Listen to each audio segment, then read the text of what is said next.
So good morning, everybody, and welcome back to day 4 of the 15th European Spectrum Management Conference. So we're now 3 days down and more than halfway through the event, which seems to have shot past the 3 days so far. And I know I've given you updates on attendee numbers, I think, every day so far, and I hope it isn't getting too boring for you. But we really are overwhelmed with how many of you have been turning up to the various sessions so far. So one more just very quick update on numbers and how many people we've had tuning in. So we've now had almost 300 people, 300? Much more than that. We've now had almost 700 people, I should have said, join us directly on the event platform itself, and about 350 tuning in over the 3 days so far on Twitter, as we are being streamed live on Twitter as well, which means we have now exceeded 1,000 participants in total who've been checking into the various sessions. So thank you all so much for your involvement and for participating in the event. And particularly, I know how much else there is going on at the moment with various CPT, ECC, WP5D meetings. So we really do appreciate you all taking the time to come out and listen to the sessions and participate in the sessions at the conference here today. And we've had some really fascinating discussions so far. We really have had some great discussions. And as I said before, to let you know once again, if you've missed anything at all or want to catch up on any of the sessions that have taken place, including the showcase sessions, then the recordings for all of these are now live and available for you to watch again and to catch up on via the Forum Europe YouTube page. You should have also received an email last night, and you'll be receiving an email again after every day, so again tonight, with the links for how to access these. But if you didn't receive those, or if you want any more information on sessions and how all that's working, then please do just reach out to any one of my colleagues who are on the platform using the attendee list and the private message function on the right-hand side of the screen. So next on to today. So once again, we have a really busy day ahead of us. We've got 2 main plenary sessions for you. And also we have the third set of our showcase sessions. So we're going to be starting off very shortly, first of all, with a session that's going to be looking at spectrum for verticals. So looking at how to meet connectivity requirements for different vertical industries, vertical sectors. And we've got an excellent lineup of panelists for you there. And that's going to be moderated by Tony Lavender, who I'm going to introduce in just a second now. Following that, we have a brief break for lunch and also for networking. And I'm going to come back on the networking side and just talk a little bit about that in a second as well. Before we move on at 1:45 Brussels time, 1:45 Central European time, to the next set of our showcase sessions, as I mentioned. So we have 3 showcase sessions once again running today. On showcase stage 1, we have a session which is looking at 5G private networks, real life experiences. And that's going to be a conversation with Exempt Telecom, with the Dutch telecom regulator, and Metaswitch, and that's hosted by Access Partnership. On showcase stage 2, we have a demonstration of auction tools from LYA in their showcase, how to kickstart your auction preparation. So that'll be a demo of their tools there. And on showcase stage 3, we have a session looking at broadband policy for the 21st century. And that one's being hosted by Intel and is going to be involving the FCC commissioners, Mike O'Reilly and Jessica Rosenwasser, who are both going to be joining live for a conversation on that stage. So we have those three showcase sessions running, and then immediately following those, we then come back here onto the main stage for our second plenary session of the day, which is going to be looking at rural connectivity and how 5G can help tackle connectivity hotspots. So lots going on once again, and I shouldn't forget to say as well, of course, we are finishing then with the Have Your Say session finally at 3:45, where is your chance to come up on stage and get involved and to give your thoughts on the sessions that have taken place. So I'm going to be talking a little bit more, as I mentioned, about the networking break. I'll do that towards the end of the session. And just again, for those of you who maybe haven't joined or haven't heard me talk about the options for networking that we have available previously, I'll be doing that towards the end of the session. But for now, I would like to introduce Tony. So if I could bring up Tony, our first moderator for the session. Hi, Tony. How are you doing? Hello, Dan. Can you hear me all right? Yeah, absolutely, loud and clear. So, Tony, as I've mentioned, you're going to be moderating the session and introducing the session on verticals, and we're looking forward to that. So yeah, welcome, and over to you. Okay, thanks very much, Dan. So this session, Spectrum for Verticals, it's something which has been much talked about over the last year or two. A lot has been written on this as well. In some ways, it's quite disruptive in terms of looking at the mobile industry, because it's expanding the number of players in the industry. And if you go onto the first slide, please, Dan. And I think if one looks backwards and you sort of say, well, as mobile spectrum has developed, or as the mobile industry has developed, its spectrum supply and usage has expanded. But in many ways, there's been a limited set of use cases and a limited set of applications which have been supported by mobile up to now. That has certainly been expanding recently, particularly with more emphasis on coverage, for example, of specific areas like roads, rail, and so on. But what we are seeing is sort of use cases expanding. So just on terminology here, what might a use case be? Well, it could be a port, an airport, a logistics hub. It could be a factory, some other industrial plant, mine, farm. They all have different characteristics. But on the whole, they're also largely localized. Applications, well, applications could range from sort of many sorts of sensors, low bandwidth, high bandwidth, cameras, imaging devices, robots, drones, you name it. There could be any sort of number of sensors, and I won't go through this in too much detail, but the chart on the right-hand side was just from some work we did recently, where we tried to map different types of applications against the sort of spectrum they would require, not just in terms of the frequency range of the spectrum, but also the sort of availability that the applications would require. So moving on to the next slide.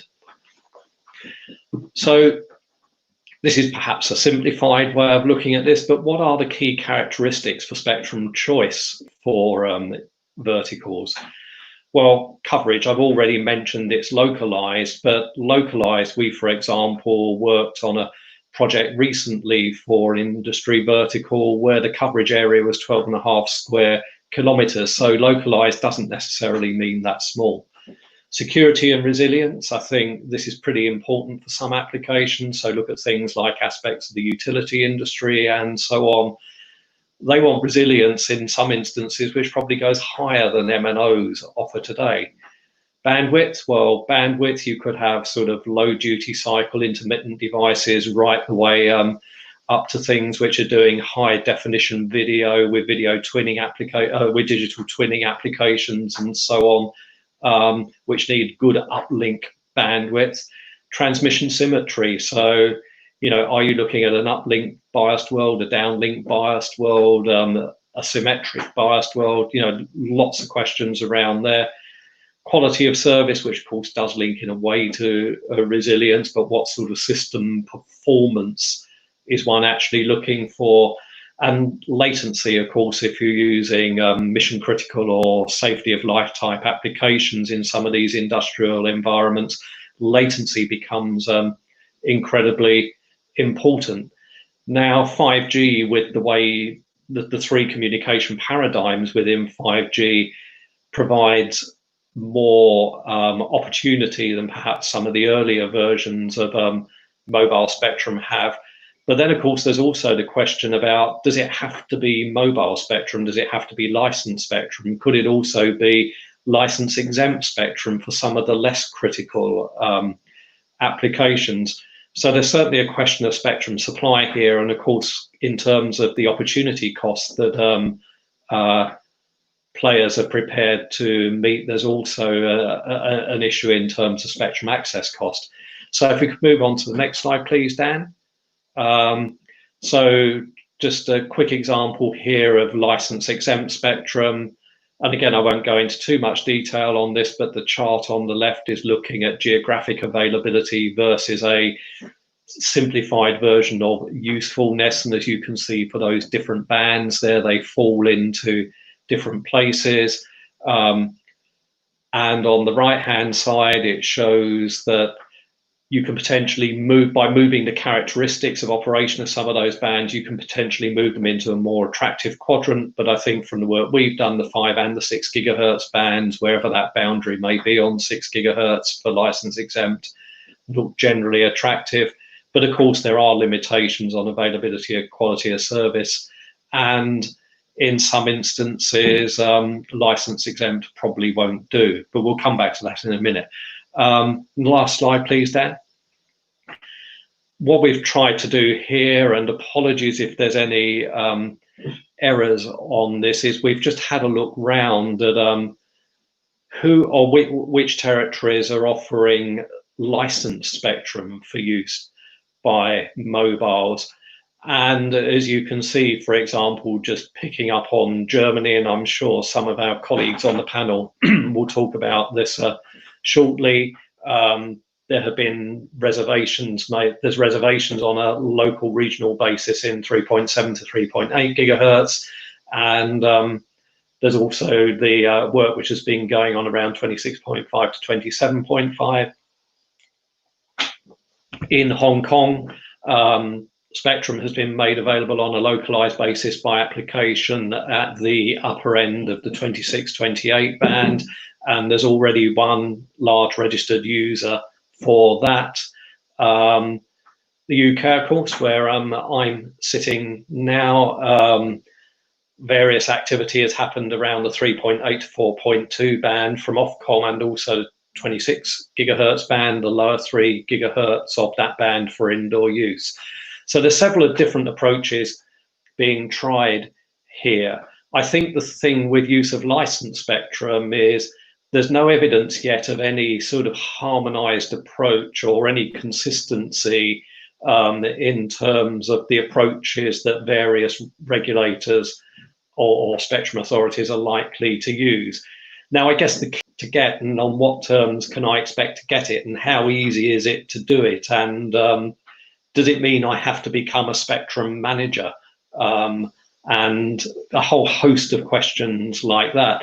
So I think there's also something that has to be thought about in terms of how do people get access to spectrum? Can they do it themselves if they're going to be using licensed spectrum?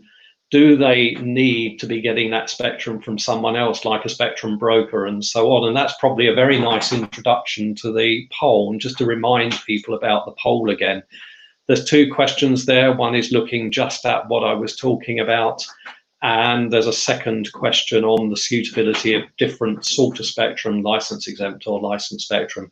So please do the polls, and we can come back to discuss those when we get to the panel part of this at the end. So without more ado, I will hand over to Heidi. Hello, thank you, Tony. Yes, my name is Heidi Himmanen. I work for the Finnish regulator, Traficom. And it seems I'm the only Finnish speaker in this conference, so I want to thank you about the nice words about our spectrum policy, and Finland has been quite many times already in this conference seen as a good example. And I'm going to talk quite a lot about mobile networks, as we are a mobile country, and we also see the possibilities for the verticals in the mobile technologies. So next slide, please. We have a goal of being having a leadership in 5G in Finland, and we cannot talk about spectrum for verticals unless telling you already what we are doing for the verticals. We have a quite, I think, extraordinary project called 5G Momentum.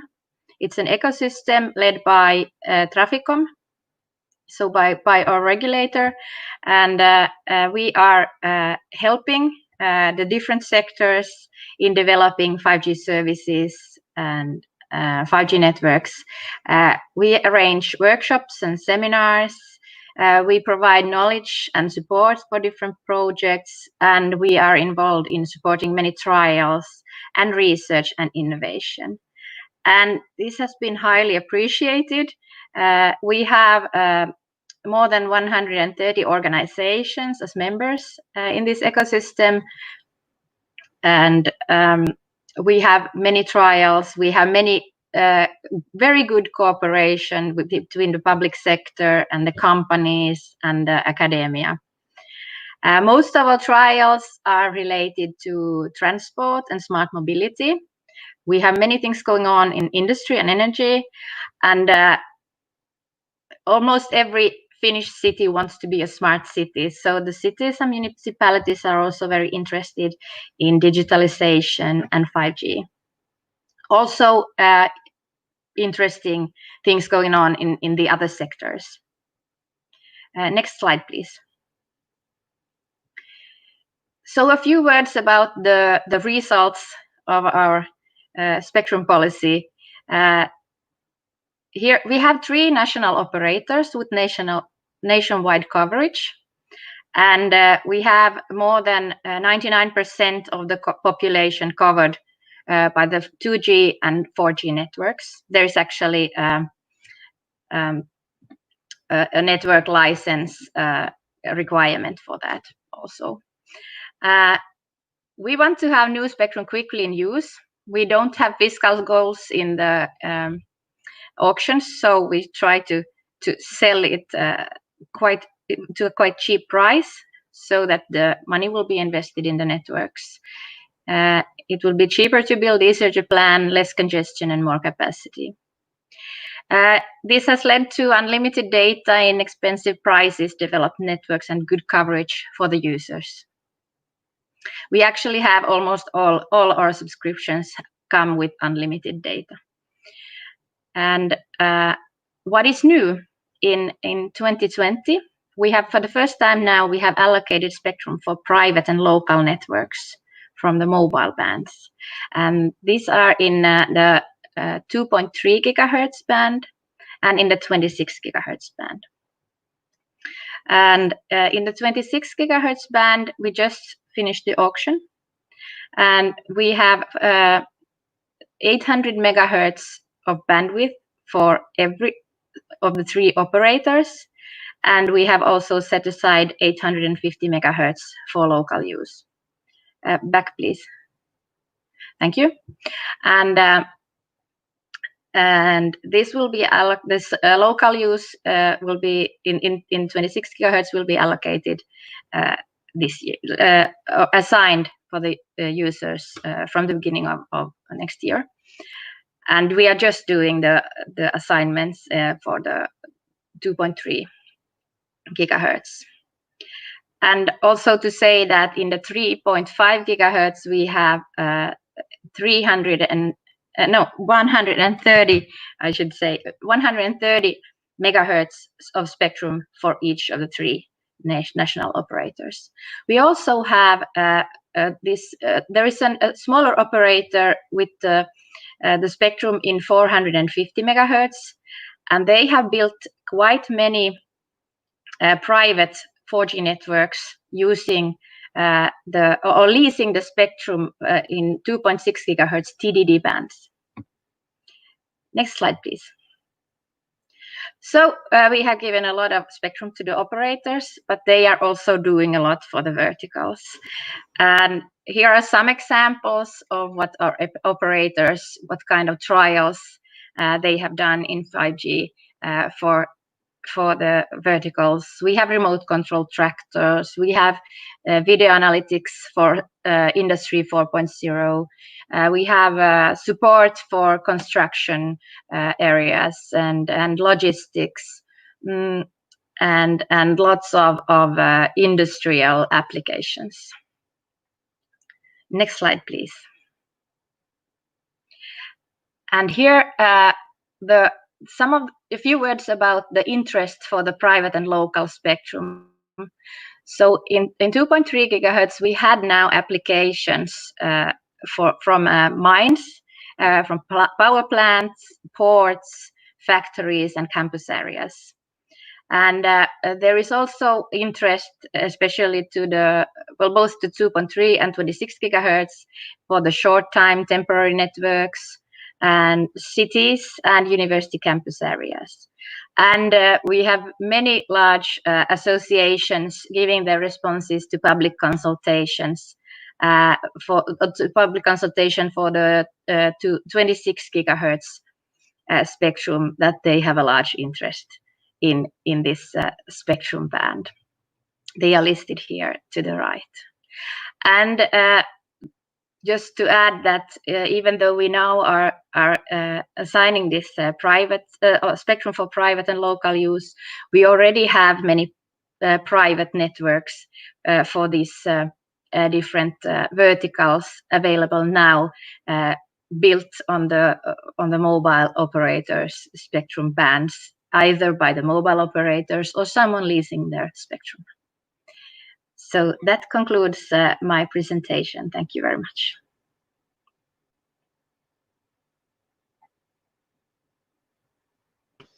Thank you, Heidi. And now I'd like to ask Alexander Kuhn, please, for your opening remarks. Thank you very much, and good morning, everybody. Thanks to Forum Vision for giving us the opportunity to present our thoughts. I prepared a slide and brief presentation regarding the spectrum case for the verticals in Germany. Verticals are an upcoming industry or a spectrum user in Germany throughout the last decade, I would say. We have made available already on a license exempt basis many different opportunities, and saw that the industries, but also some other users, it's not only the industry, it's much broader than that, are using license exempt spectrum in a very intensive way. Therefore, I would like to give you the perspective, what is the thoughts of the regulator in Germany. Next slide, please. So if you look it up, we have maybe some kind of different angle coming up. The mobile operators with their huge nationwide coverage moving forward. On the other side, we have the verticals as some kind of newcomers, which getting more and more attention, moving from license exempt spectrum into licensed spectrum, because the work which is necessary to be done for spectrum managing in the different companies is from an enormous stake, and therefore the quality of service increases also if you use the spectrum in a much other way than using license exempt spectrum. That facilitates, from our perspective, a lot of innovation, and we see a lot of new interest in new applications. Overall, we see that this fosters completely competition between the mobile operators and the newcomers, and we see a more and more growing interest into spectrum management coming from the small and medium enterprises and industry itself. What we have to ensure as a regulator is overall, from our perspective, the efficient use of spectrum, and also allowing them to foster the competition. So therefore, we have to find the right balance of moving forward, and taking into account here, of course, the different coverage aspects. From one side, the nationwide interest from the mobile operators, but also on a local basis, they would like to see different perspective in providing new applications on a local basis. On the other side, we see then the industries, the vertical industries, they would like to have localized or regional coverage as well. So you have already some kind of convergence in that one. Why that happened, from our understanding, is that the license exempt technologies were coming from most likely from Wi-Fi and maybe short-range devices, but with a limited focus and, of course, with the limited possibilities regarding the specific applications. And the opening up of 5G, like Heidi pointed out before, now opens up the possibility of converging applications, and therefore we see some converging technologies here as well. That also requires then, from our understanding, to avoid any spectrum hoarding, and we have to find the right balance forward, and therefore we have to ask the question, do we need to have a sharing of capacity with the opportunity of 5G with network slicing or different other angles, or we have to have a sharing of spectrum with different regulation in place? That's the regulatory challenge we are having ahead of us, and I would like to provide you two examples how we did deal with that in Germany, but there are many other bands also available on a different angle. So next slide, please. The first example is the famous 3.5 gigahertz band, and we've set aside 100 megahertz, 3.7 to 3.8 gigahertz in a process for the verticals and local utilization. We started with that to say that this will be more or less an entrance into the application of licensed spectrum for verticals, and in order to ensure here also the usage by different vertical industries. It's, as I said, an application-based process, not an auction process, and it's dedicated to the owner, a tenant with permission, or the commissioned provider at a certain local area. and therefore it should be a local frequency or utilization only. It's for company internal communications in order to have a clear aspect also with regards to the person who is operating the network. What we would not like to have is then any competition between a general public telecommunication service, because then we would have to have for an auction, and that's definitely excluded from our conditions. Technically, we have only some general requirements with EMC values, minimized interference ranges, and an optimal planning needs to be done by a frequency utilization concept. And of course, we have the obligation to negotiate with neighboring operators close by in order to ensure that there is no frequency interference coming over or splitting over their networks. Then the agency will definitely have a look into that perspective, and if there is any particular technical problem, we will intervene and find the right way forward, which can be also in switching off some of the network parts. What we will do is also having a review process after 1 year of operation, and this includes then another consultation of the interesting parties. Up to now, and that's the 25th of June, I have the information that we have about 50 different frequency assignments put in place under this regime, and we have some more coming up already. I spoke with the colleagues on it. Finally, I would like to answer here that we just won the case at the Federal Administration High Court, that this way forward is completely in line with our Telecommunications Act, so therefore this process is now being applied throughout the next time. Next slide, please. Then coming to the other favorite band for verticals, which was under consideration already at this conference, and that's the 26 GHz band. We had already 2 public consultations how a future regulatory regime can look like on the 26 GHz band.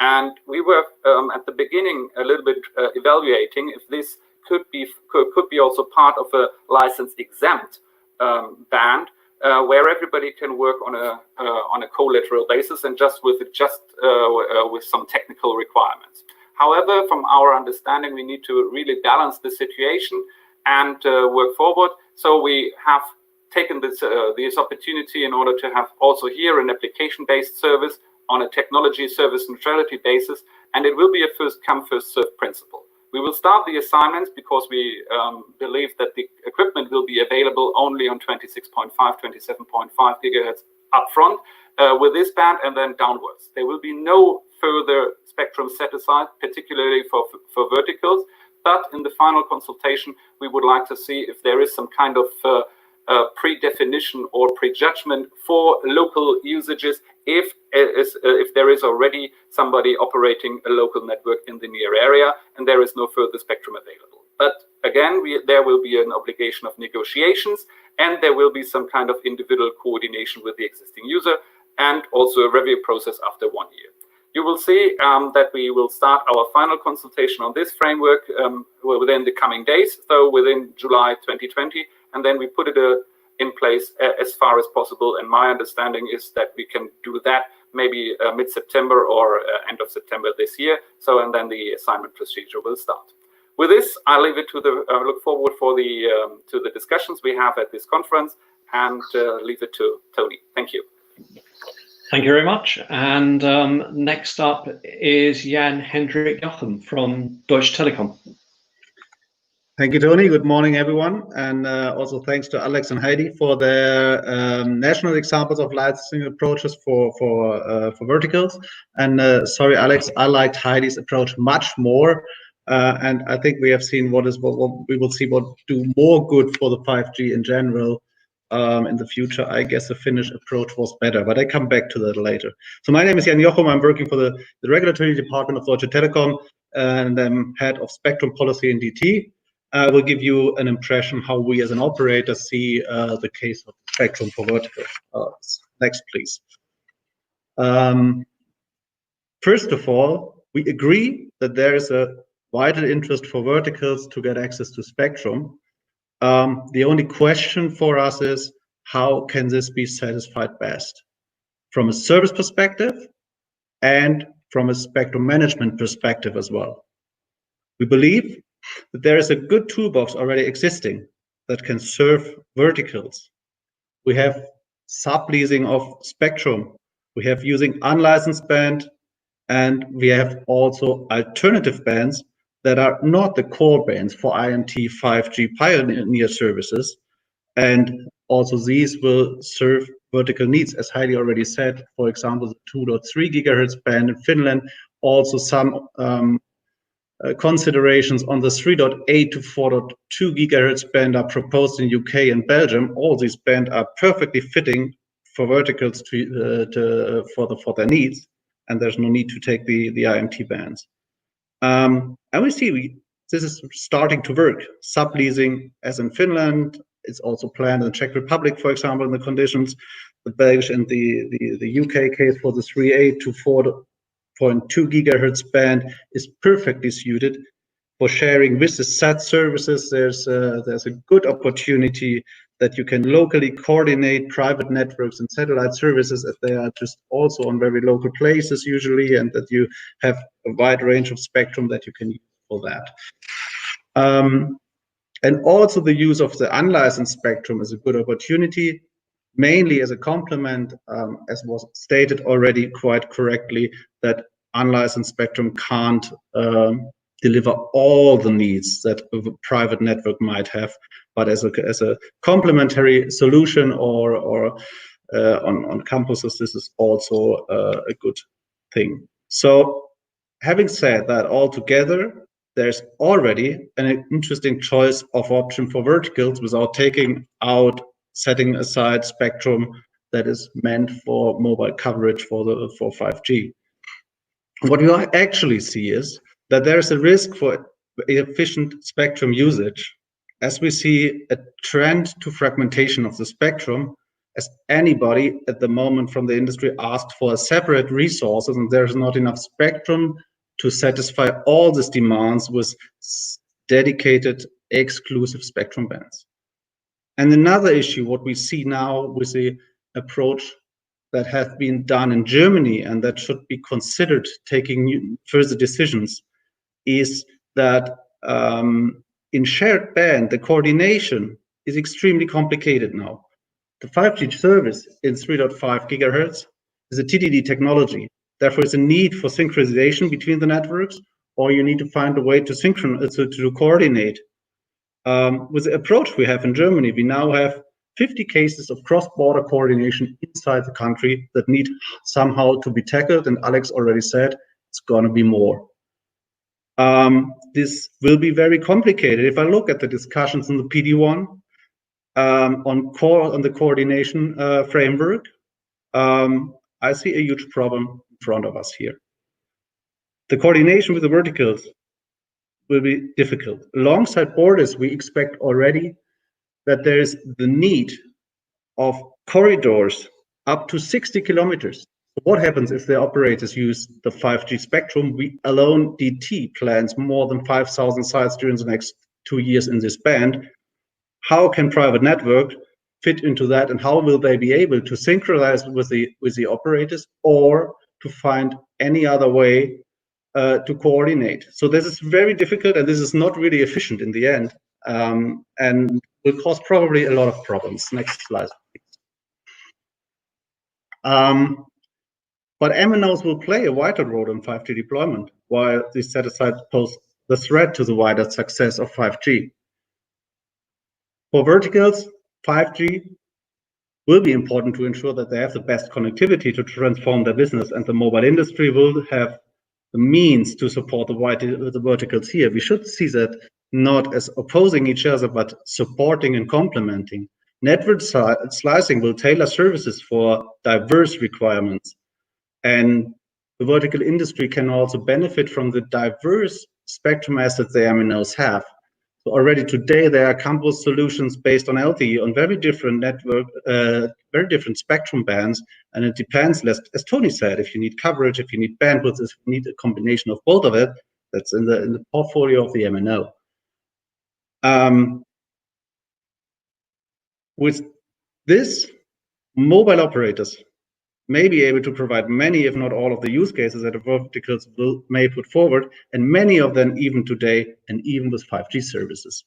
While the set-aside just are not an efficient way of using that, especially in the 5G band 700, 3.x, and 26 gigahertz. There's no need for exclusive reservation for verticals. They limit the possibility of the public networks. They limit the welfare for the public. And in most of the European countries where we had some awards in 3 gigahertz, the MNOs were not able to get the 80 to 100 megahertz spectrum resort that they needed, or they needed to pay hell of a lot of money that is missing now the rollout for the network. So set-aside and core bands below 6 gigahertz are not efficient. Local applications in the higher bands for the 26 gigahertz band, this is a different story. Here, nobody will deploy wide range coverage networks. So here we can work with local applications. And I guess Alexander and the Bennett's are on a good way here to find a solution that suits all and where we come to cooperation instead of opposing each other between MNOs and verticals. Next slide, please. How does it look?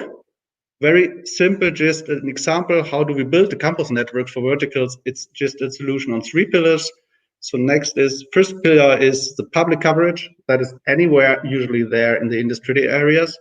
On the second step, next you can see that there is a possibility to locally enhance the cellular coverage. You can do that with different slices. You can do that regarding to the needs of the company. And in a third step, you can deploy dedicated private networks, and the company and the customer can decide if he wants to have it connected to the network or not due to security reasons, for example, and what needs he has, and can more or less tailor fit the solutions. So the MNOs have the experience and the knowledge for the realization.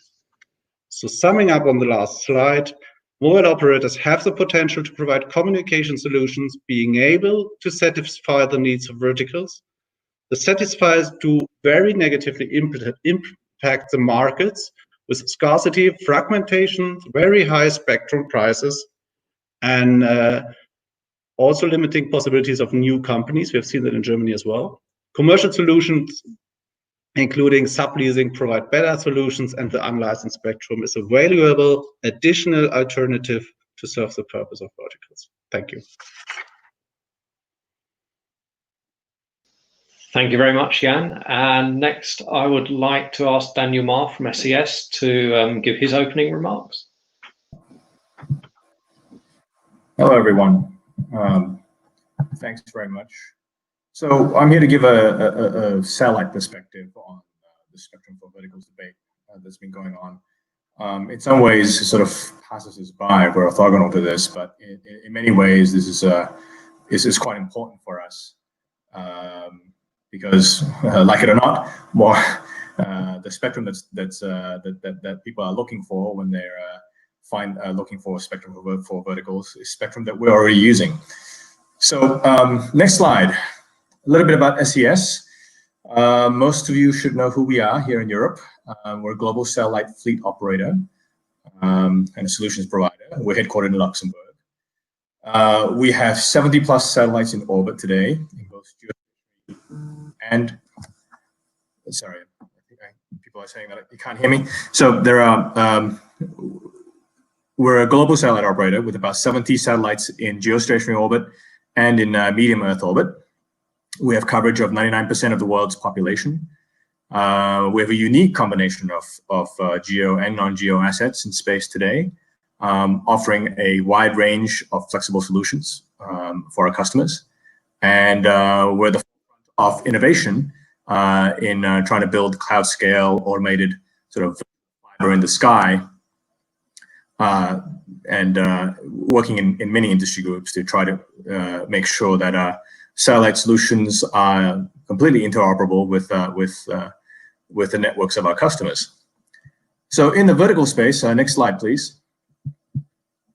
In the vertical space, what we see is that there's been a lot of growing demand for satellite services from verticals, and many of the verticals that have been mentioned today. And this is just a snapshot of the kinds of verticals that we serve today and how we see we'll be serving them tomorrow. I mean, I draw your attention to energy and resources, for example. I remember that Remote mining was mentioned as one of the key examples. Well, there's a reason why remote mining is a special use case. Connecting those remote areas can be extremely difficult, and we have quite a number of mining companies who are quite interested in using our high throughput satellite capacity in order to connect their remote mine sites to their corporate headquarters, to their corporate clouds, to enable them to handle logistics, to collect and analyze all the sensor data and IoT data that they're generating on site. There's a need for that, which we are supplying and providing. But it's worth understanding that as a satellite operator, we are already serving many of these verticals, and we see continued demand for our services, even more demand as we move into a 5G world. Next slide, please. So how do we serve these verticals? Well, it's not rocket science, although we are a satellite company. Firstly, we need spectrum. We need stable long-term access to spectrum in order for us to make the massive investments and the long-term investments required to provide the space infrastructure and this space-based connectivity. We use our multi-orbit and multi-frequency fleet today uses the C-band, the KU band, and the Ka band frequencies, and all of them have their uses and their specialties in much the same way that IMT has coverage and capacity bands and so on. We too have different needs and that are met by these different frequency bands. That's only the first building block, but an essential one. On top of that, we have deployed high throughput satellite technology, HTS as it's called.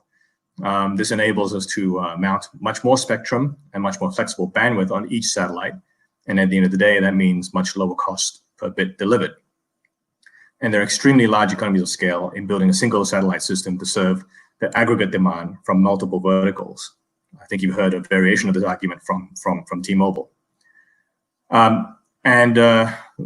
third enabler is advanced ground segment. Increasingly, we're getting smaller and more capable Earth stations. This means that we can build them in larger quantities, and there are significant economies of scale.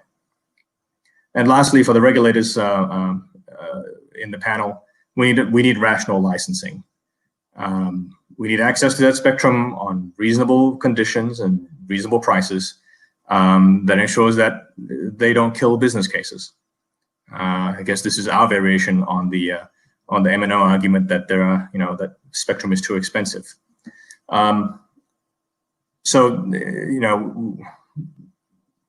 With these things, then we can continue to serve verticals. Going on to the next slide, please. So what does spectrum for verticals mean for us? Well, this debate is really about whether verticals can use satellite spectrum to serve their own satellite connectivity needs. In fact, it's very common for our customers to obtain their own Earth station licenses for gateways and terminals, while renting satellite capacity from us. We've been helping our customers build private networks for decades. And there's a reason why this works in our industry. It's rarely economical for a satellite customer to deploy its own satellite just to meet its own needs. Rather, it's much more economical to slice, if you like, or multiplex existing satellite capacity in order to cost effectively serve a diverse and widespread user base. The spectrum for verticals debate, however, is often about requests for more terrestrial spectrum. And unfortunately, this has often come at the expense of the satellite sector. Obviously, this is not something that we support. We're using that spectrum quite intensively, and we will be using it even more as we launch more high throughput and next generation very high throughput satellites. In our view, the spectrum for verticals should not be viewed as an additional spectrum requirement on top of whatever may be required for the MNOs. At the end of the day, it's the the same demand for connectivity is being served, regardless of whether the MNO is holding the spectrum or the customer is holding the spectrum. And the real question is not about whether there's need for more spectrum. The question is whether is who holds the spectrum. And I think that's an important perspective to keep in mind. Next slide, please.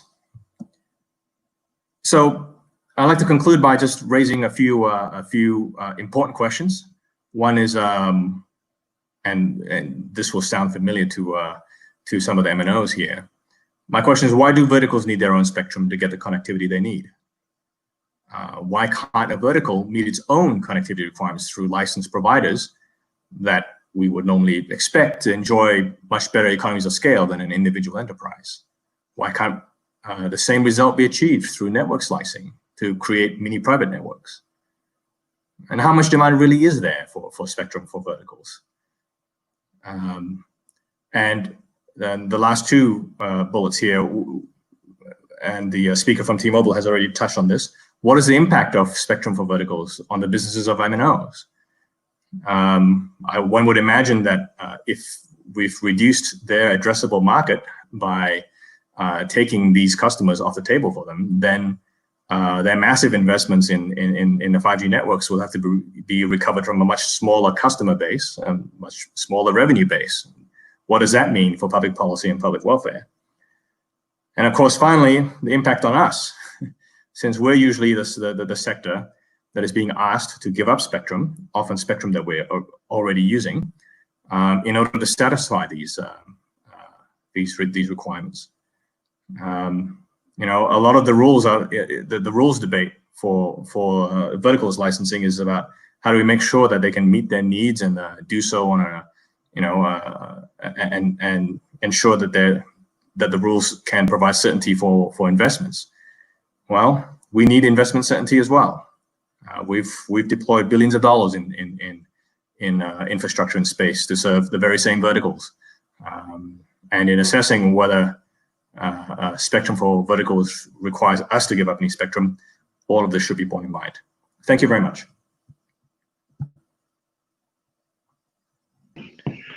Thank you very much for that, Daniel. And now I'd like to hand over to our final speaker, Evold Cook from Siemens. Yes, welcome.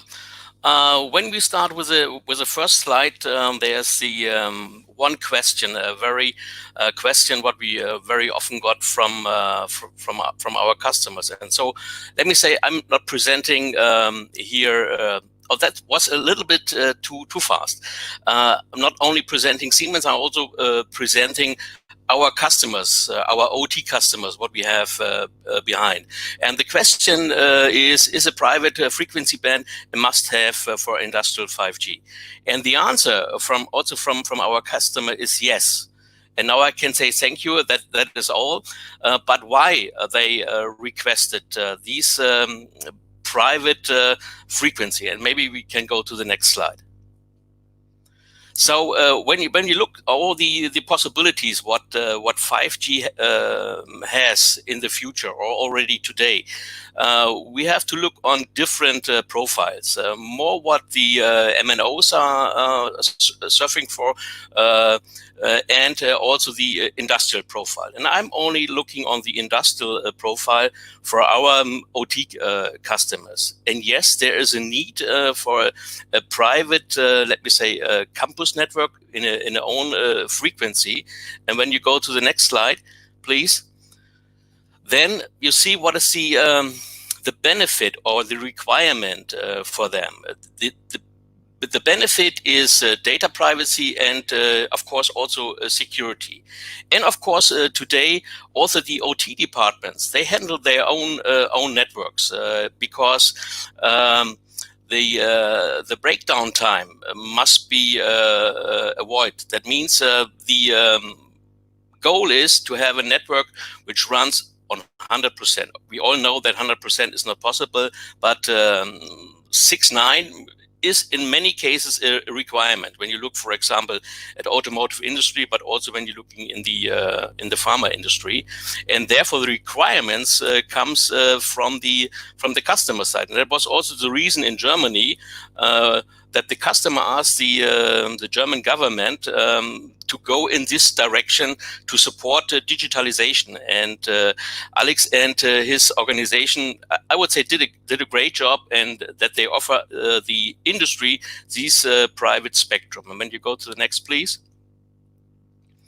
And to bring these to work, it's also, let me say, very positive that maybe everybody, from the smallest company to the biggest company, can own his 5G network in the private frequency. And here you see the formula from Alex and his team, and it is very, very easy to get this frequency.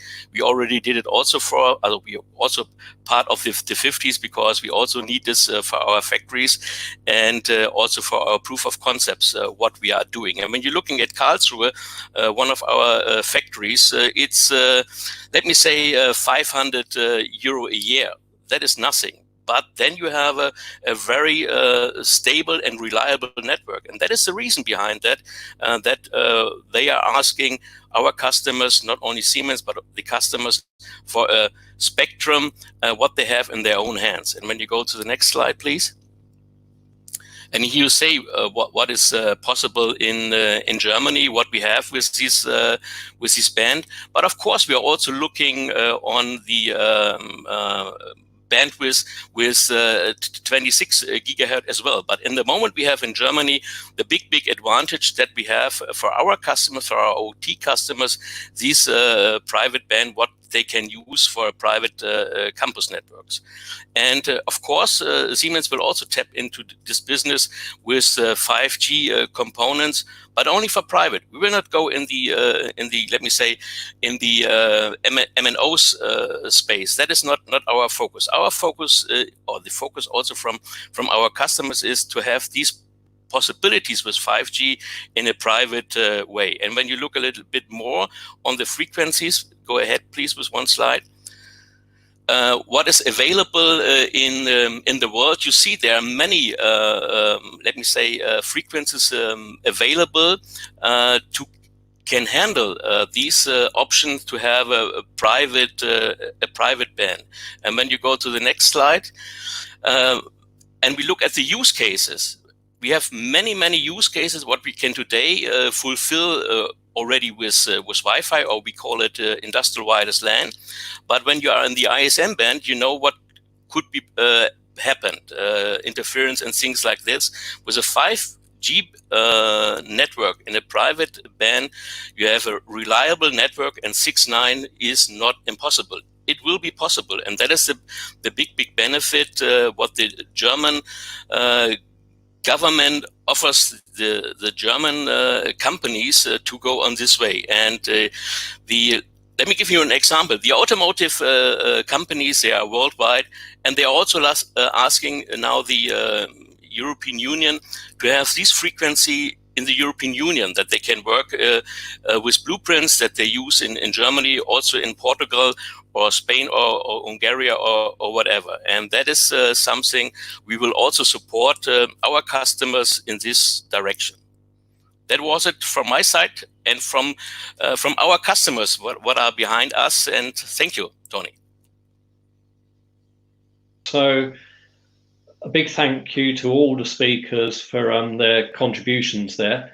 I think we now move on to the Q&A part of this panel session.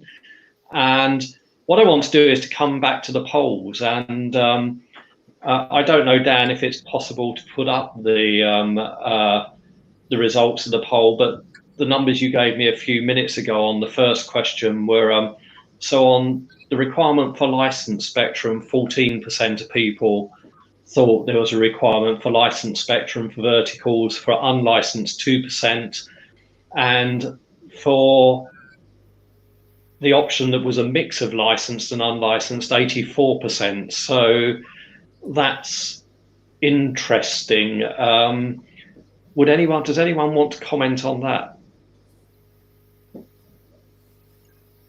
Oh, silence. Go on, Heidi, and then Alex. Yeah, thanks. that would have been my answer also, a mixture of licensed and unlicensed. It's clear that we need unlicensed spectrum, but also for the reasons that Ewald just explained, we also need to have some licensed spectrum for verticals because of the reliability, security, and data privacy that can be provided in their own networks. Thanks. Alex? Yeah, exactly. I was in contact with many of the industrial operators through many years, and they ask me all the time the same questions. Do we have the possibility outside an auction to get licensed spectrum? And they tried already for Industry 4.0 for many years in order to move into that direction. So therefore, there was a demand, and I think we took the right decision to request this demand in a very balanced way in order to open up opportunities here. And that's also good for the overall 5G environment from our understanding, as we get more experiences with the technology in place and not only from one angle. Thank you. Okay, everyone? Yeah, absolutely. What Alex was saying, our customers, our OT customers, are very happy with this decision. And also, when you look on the cost, they are also very happy to have their own network and to drive digitalization in Germany, and hopefully to bring it also into Europe or into the world. Okay, I'm moving on to the.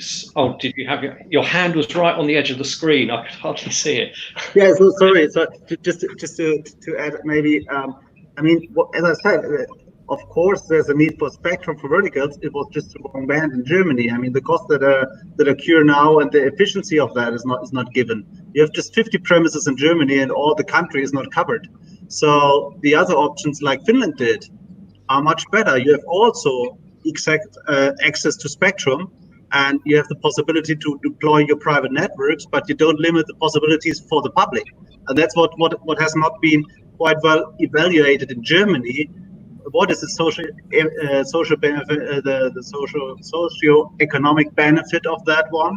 So now the MNOs were forced to pay 4 billion more. For what? For 50 companies? For the sake of 50 companies? There were so many other possibilities to serve the same demand and to find a win-win situation, and not only to make the MNOs lose. So Heidi, I saw you come back as well. Yeah, let me comment on this 3.5 gigahertz band in Finland. Well, we had a lot of discussion, of course, about this, putting aside some spectrum for the verticals.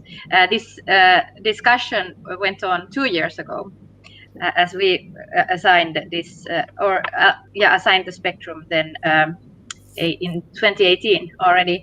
And then there was not a very clear demand for the verticals, but there were a lot of discussions.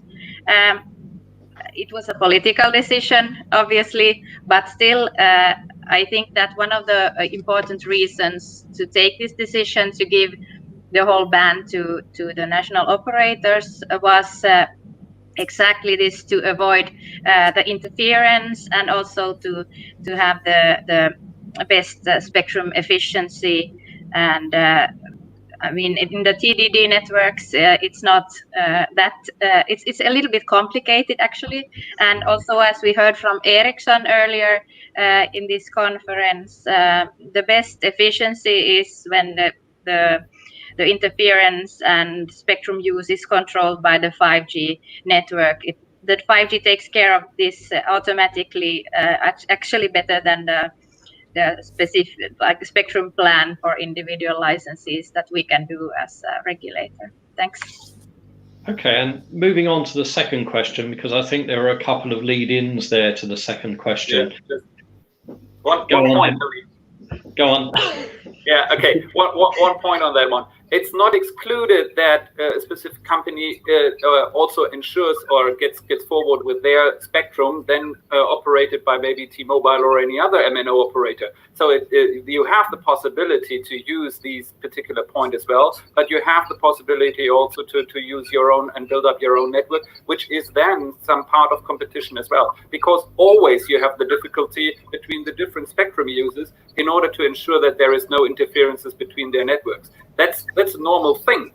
And this is nothing completely unusual, but of course we will see maybe some more intense competition in this field, and that's something which is, from our understanding, the main subject here. So therefore, if there is somebody who would like to apply for a license and then use a provider, that's no problem, and then the provider can provide the network operation service. But the companies would like to have these operation in their own hands due to their maybe threat and the threat of liability or operation of the quality of service. Okay, so let's move on to the second poll. Tony, let me add what Alex has just said. I think for Germany to drive digitalization or 4.0 or however you call it, it was really the right decision. Maybe not the best one for Jan, but for our industry, it was the right decision. And we have many other companies which are working around the globe and say, hey, can I have these solution also in my country, and are also driving this? And the German automotive with the AIDA group, they're also pushing this in Hungary or whatever. And I think to have a good digitalization story in the world, German is, I would say here, much ahead what we are doing here. Ivan, one question. What I don't understand, what does the band 3.8 to 4.2 does not provide, was 3.7 to 3.8 provide to you? Can we park that question for 1 minute? Sorry. Okay. I do want to come back to, that's actually on 3.8 to 4.2 is on my list for later. So I do want to come back to the second poll question, which was where to get it from, whether it came from a service provider. So as part of a service the provider offers, so 14%, whether it came from spectrum leasing, subleasing, 9%, from a spectrum operator, so some third party that manages spectrum on behalf of verticals, 20%, and way out in front, 57% for local licensing in whatever form that takes. So I think that does pick up nicely on some of what's just been said, and maybe that's where I just come back to Evold on the comment. I think there was about, no, not yet, it was Jan, wasn't it, on 3.8 to 4.2. Now, we have seen an approach to that in the UK, and if you remember on the slide I put up at the start, there's really a lot of different approaches being tried out here in a lot of different bands at the moment. And I think one question that sits beneath all of this is really what kind of arrangement, what sort of spectrum, what kind of access arrangement do verticals really want? And so if I come back to you, Jan, with 3.8 to 4.2, clearly it's not, if we look in Europe with the decision is on 3.4 to 3.8. It's sitting outside the decision at the moment. I guess your question, well, I'll let you pose your question in a second, but I guess the question here is, are we actually expanding the spectrum supply for these sorts of things by bringing these kinds of newer bands in? Or, I think Daniel will probably have a view on this, because 3.8 to 4.2 is very clearly the upper part of that C-band satellite spectrum in that direction. But Jan, do you want to go first, and then perhaps Daniel go second? Okay, it's just what I said. I mean, what Alex and Eva said before.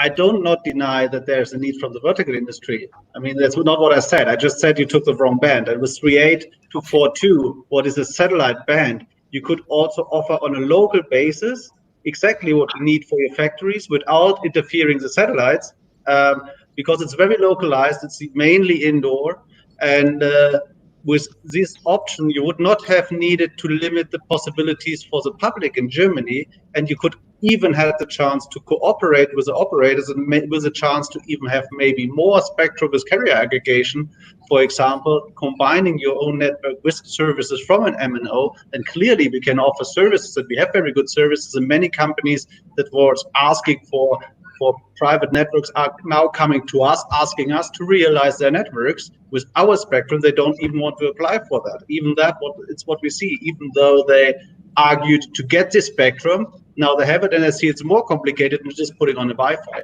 So I'm just saying it was a wrong band. It's not a wrong approach to combine private network and public networks for industry services. That's just what I'm saying, to make it crystal clear. And Daniel? Yeah, 3.8 to 4.2. The C-band, again. It seems to be a refrain. I mean, we have over a dozen satellites built in this band, including one that was just launched maybe 3 years ago, a couple of years ago. To say that you won't be denying spectrum to the satellite services because it's being used in a localized manner is sort of, I think, not right, to put it mildly. To think that it's going to be confined to indoors, how are you going to enforce that? You know, I mean, our C-band earth stations, receiver stations on the ground are incredibly sensitive. They are trying to listen to a signal that's 36,000 kilometers in space, and it doesn't take a lot of the RRP before we see it and knocks. You know, we're providing 5 nines connectivity, reliability for our broadcast customers who use C-band. You know, there's this desire for reliability, and we deliver it. And you're asking us to basically just accept more interference. And from our perspective, this is not the right debate. The right debate is not how do you do spectrum for verticals in 3.8 to 4.2. The question is, do you really need all of that spectrum to do verticals at all? I mean, T-Mobile is saying that they can take care of most of this using spectrum that has already been licensed to them. And from our perspective, yeah, this is not immediately obvious to us. You know, if you're a manufacturer of terrestrial equipment like Siemens, maybe there are economies of scale for you to just put that into your own factories. We just don't see how that there are such massive economies of scale for private enterprises to deploy so many private networks. So anyway, you've probably heard this from the satellite industry before, and so I'll stop there. Okay, Alex, do you want to respond to that? And then I will also have a question from the audience, which is specifically addressed to you, which is, can you say more about how the obligation for negotiation for adjacent radio services will work? This is 26.5 to 27.5.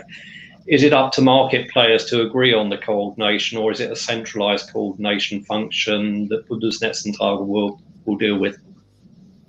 Okay, first to 3842 on that one. It's a very nice debate we have right here, but it's always the same debate. Not in my front garden, please. So therefore it moves forward. We had taken the decision back for 4.4 to 3.8 already over a decade ago, in order to clean up the C-band or parts of the C-band there, and therefore we were moving into a different direction. However, the problem with this 3842 is then exactly what Daniel said. It's the economies of scale the public wants. So they would like to use the available 5G technology, which may be adaptable for 3842 if the UK approach applies, but it's not available right now. So we need to have the combination of it. And that was the decision why we move forward in the direction to look into 3.4, 3.8. And it looks like that Finland is moving with some dedicated bands for local usages as well in the C-band. But I was a little bit surprised to see then, and then moving over to 26, that they took a similar approach on 24.25 to 25.1. Maybe that's because of the threat of interference to the downwards passive band. So in order to say local usages can be better controlled than nationwide usages in 26, but that would be an interesting question to Heidi. Coming to the obligation of negotiations, Yes, from our understanding, this is completely open at this point in time. We will just put a setup there that if there is no agreement between the network operators in 26, then there is a technical requirement with a certain protection criteria between which is setting the limit for the different networks. And that's in our consultation as well. Okay, and Daniel, do you want to come back quickly on that, and I'll move on to other questions from the floor? Sure. Just a very quick observation here.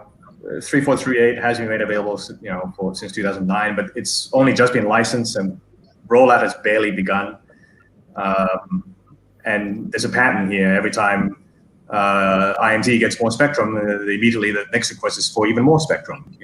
Even before the build out. So from our perspective,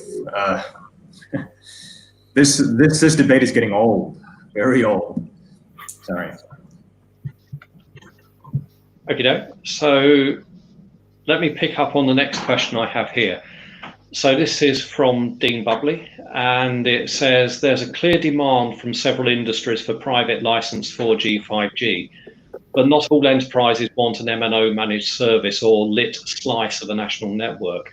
Is there an equivalent product to dark fiber? What's the best option? Localized licenses or automated leasing as a service option for access to dark air from MNOs? Well, let's let the MNO go first, I think. Jan. Yeah, so from my understanding, we have a quite wide variety of services and can offer what industry needs. And I think what I have realized in this discussion was it's mainly about the industry wants to have a bargaining stick to lower prices, or there was the security argument. We need own spectrum to be independent from some cyber attacks from China, for example. We don't want to be connected to the internet and don't want to risk our business secrets. All other arguments, I think, are just pointing on the possibility to deliver some services, and I think the MNOs have a high experience to deliver these services together with the industry, and I don't see what a private company can do better. If they want to do, I mean, they are free to. Anyhow, the service is there, and I don't see that they can do a lot what we couldn't do. The only question is, are they willing to pay for that? I mean, Ewald very much pointed out how cheap the spectrum is for the industry. Can't say that's the same for us, but anyway, that clearly shows. I don't know if they really value the spectrum the same way we do, and I see there's a big part of all this discussion is just getting the chance to getting things cheaper, and that's on the back of the public welfare. And Ewald, do you want to make any comment on that as well? Yes, of course. I think the first thing is if you deal with customers, you have to fulfill the customer requirements, and this requirements comes from the customer to have these private band. Also, what Jan said was his reason, security, data privacy. That is very important.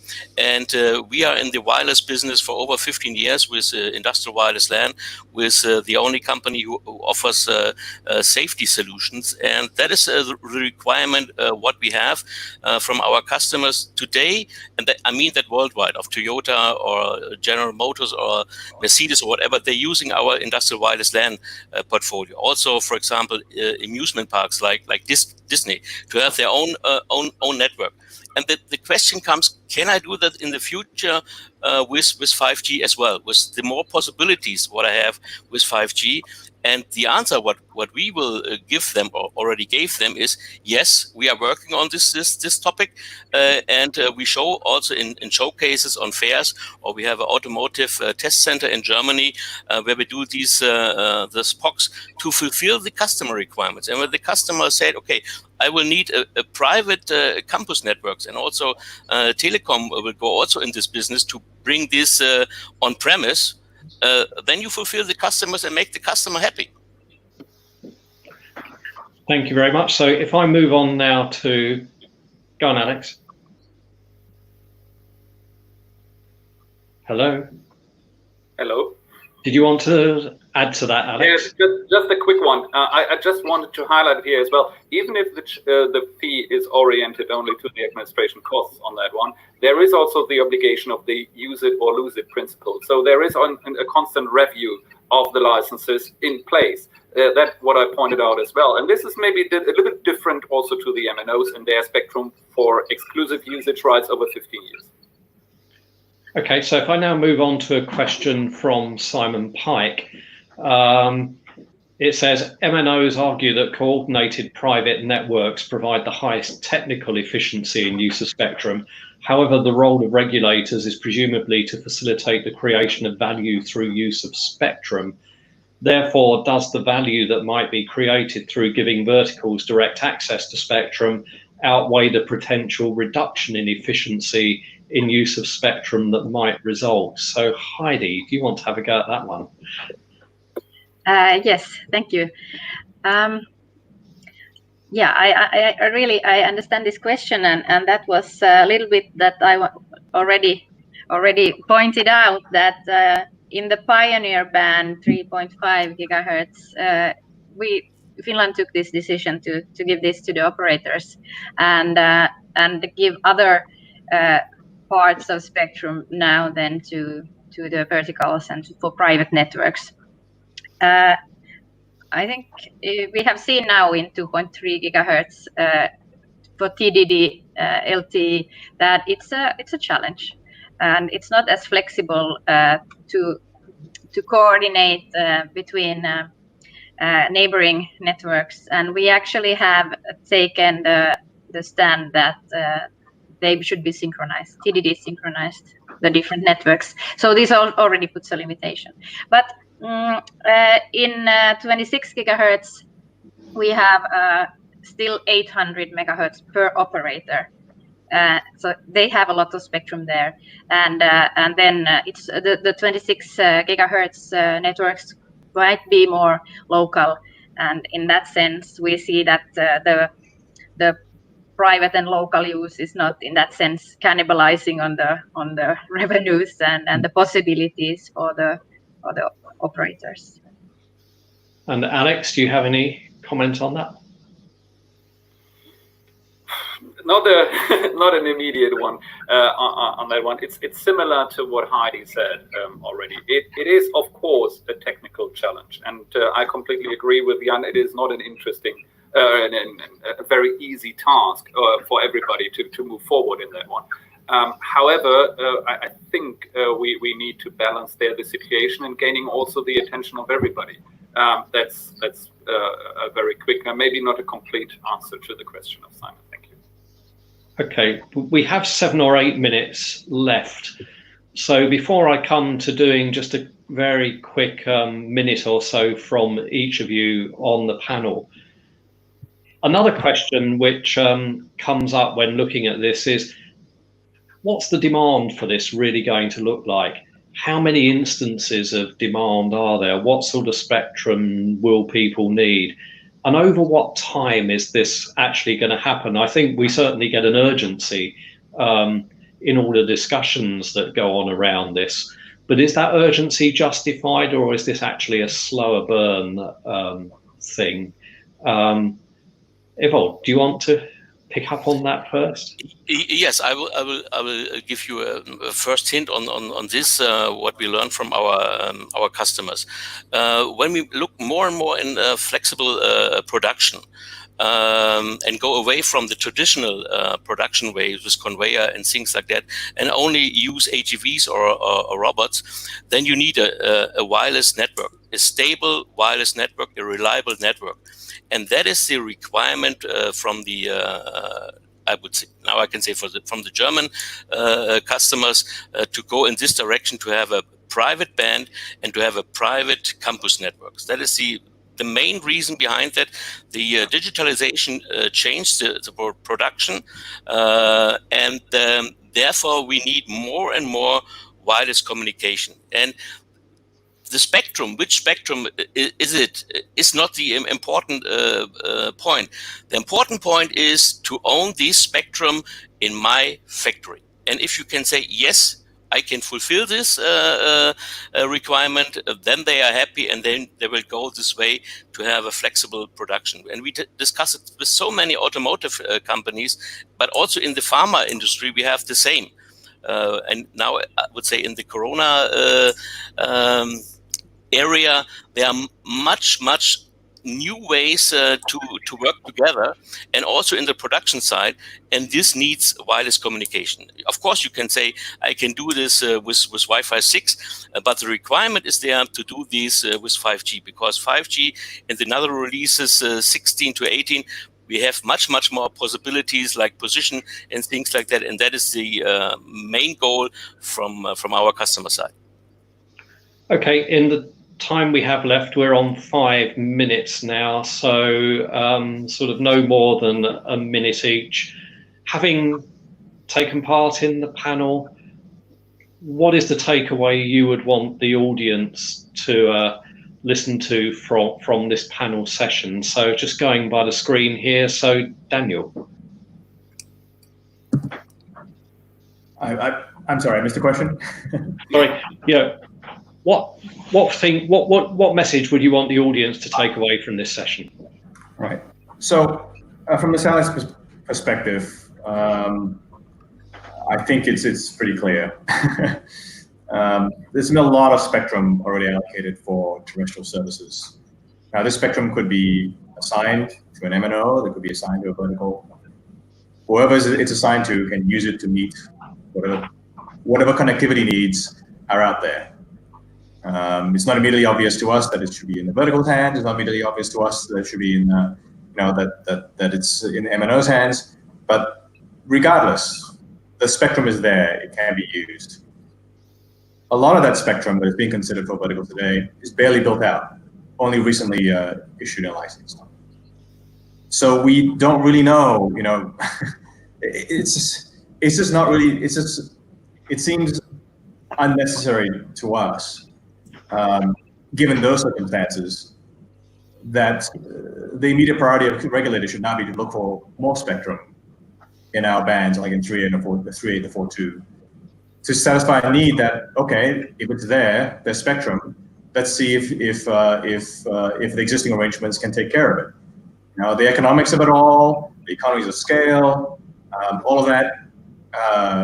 There's an interesting debate between Siemens and T-Mobile about that. But we just don't see that the priority should be to look beyond existing spectrum allocations to look for even more spectrum. And at our expense is what usually happens. That spectrum is being used, and there are massive investments tied up in it and valuable services being provided today. Thank you very much. And Heidi, your closing thoughts? Yes, thank you. We as regulators try to balance the needs of different users and still to take care of spectrum efficiency and avoiding harmful interference. And I had just presented the solution we came up with in Finland. I think it could work. The spectrum, the vertical needs will be taken care of very much by the mobile operators. But now we have found a solution also to provide dedicated spectrum for private and local networks. And now let's see what happens, because we don't know. We are now measuring the real demand. There have been a lot of talks, but now we are looking at this. We want to discover what kind of networks will there really be. And we have now provided this spectrum and made it available. Now we are eager to see where this leads to. Thank you. Thank you very much. And Jan? Yeah, so I would like to state a wish. I would wish that for the future we use more the Finnish approach. We find subleasing options with the verticals. We find additional bands outside the IMT spectrum, as reserving exclusively the IMT mobile spectrum means that the spectrum is just used on, let's say for Germany, some 100 spots in Germany, and the rest, 99.9% of the area, this spectrum is unused. It's not efficient. So find efficient ways, find an intelligent way, and don't jump on the easiest solutions for the future. For Germany that has been done. I hope the rest of Europe does better. Like the finish. Thanks. Evold? Okay. Now, the only thing what I would like to say at the end, for digitalization or Industry 4.0, we need a dedicated spectrum for the industry, and also what we say to our customers in the 5G arena. Start now to deal with this topic. Go to Alex and team and require for a license, and then start, because that is the most important topic for our customer side, to get now familiar with 5G. And when I'm saying 5G, I mean 5G in industry. And that is not the many participants, not millions. It's maybe 100 or 1,000, but the topic is latency and real time and reliability. And if we can this fulfill, however it comes from Siemens or from Telecom or whatever, then we make our customers happy. And so I would say, let's start and do the best. Okay, and Alex, the final word is yours. Thank you very much. There is a new important user group in town which would require or demand spectrum. They will not stop to do that. The regulatory challenge will not be taken away. We've going new paths as we are always going, and sharing between different user groups will be the essential part of the future and of the next decade, because we will not see much sharing in technology. And that's the point where we would like to make the best out of 5G technology, but also suit all the user demands. And that's the overall thing for the regulator in order to balance the situation. Thank you. Thank you very much. And if everybody could virtually join with me in thanking the panel for their contributions. This has been a really good session. Let's see the demand come. Dan, I think back to you. Yes, thank you, Tony. And I'd like to also add my thanks to all of our panelists for what really was a fascinating discussion. So thank you all very much for that. And really enjoyed that discussion. Maybe now just a little bit about what's on next. So what we have coming up next is, if I can show you here, is actually a networking break. And we have an opportunity for you all to actually, once again, to use the networking area to visit the exhibition stands and potentially to win an iPad. So a reminder to everyone that we do have an iPad up for grabs. Given the kind of the systems that we have here, we realize they're a bit new for people. We wanted to create an incentive to get you to try them out. So we have the networking, which you can do on the system using the networking tab to the left-hand side of your the menu bar, the left-hand menu bar, I should say. And we also have the exhibition area, which you can also find in that menu bar on the left-hand side. So please do go and use that. We have 45 minutes or so before the next session starts. So time to do that, and also maybe to grab some lunch before the next session starts. So this now then is a schedule for the rest of the day. As I said, we have 45 minutes for the networking and to look at the platform. We then come back at 1:45 Brussels time with our showcase sessions. So the 3 showcase sessions that we have, as you can see here, looking at 5G private networks, auction preparation, and broadband policy for the 21st century. So for the three showcases there. We then come back, and I should say those are taking place in the sessions area on the tab, I should mention. So in the sessions area for those showcases, then back here for the to the main stage for the second plenary panel we have of today, this time looking at rural connectivity. So that will be back here at 2:30 CET. Before finally, it's your chance again to get involved and give your thoughts both on the panel that we've just heard now and also on the panel that we'll be hearing later on today in our Have Your Say session. So plenty to discuss already from what we've heard on the verticals panel just now, and I'm sure more coming up in the later sessions as well. So that said, once again, Tony, and to all of our panelists, thank you all so much for that really interesting discussion. Thank you to all of you out there for watching and for your questions and for your comments, and some really interesting questions and comments coming up as well. So thank you for that. 45 minutes or so, we'll be back here for the showcase sessions. But in the meantime, please do go and make use of the platform, and look forward to seeing you back here shortly. Thank you very much.